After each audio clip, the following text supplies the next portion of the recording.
मुळात माझं असं म्हणणं आहे की जो मराठी बोलतो तो शुद्ध होतो. शुभम, मराठीमध्ये शुद्ध मराठीमध्ये होता असतं का वाता? होता असतं ना. वाता. कसं काय?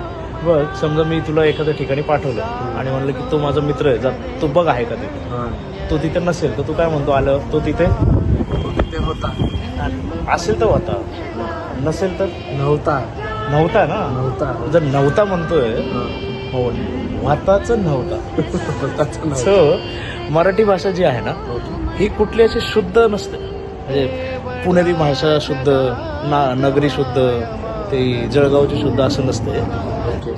माझी संकल्पना ही आहे. कसं आहे बघ, पोट भरण्यासाठी bread oriented education yes, English वगैरे पाहिजे, पण ते आत्मीयतेने पचवायला, आत्मसुखासाठी आपली मातृभाषाच चांगली. ती कुठली? तर मराठी. म्हणून मला वाटतंय की मराठी भाषा सर्वात श्रेष्ठ. आणि तुम्हा सर्वांना मराठी भाषा गौरव दिनाच्या खूप शुभेच्छा.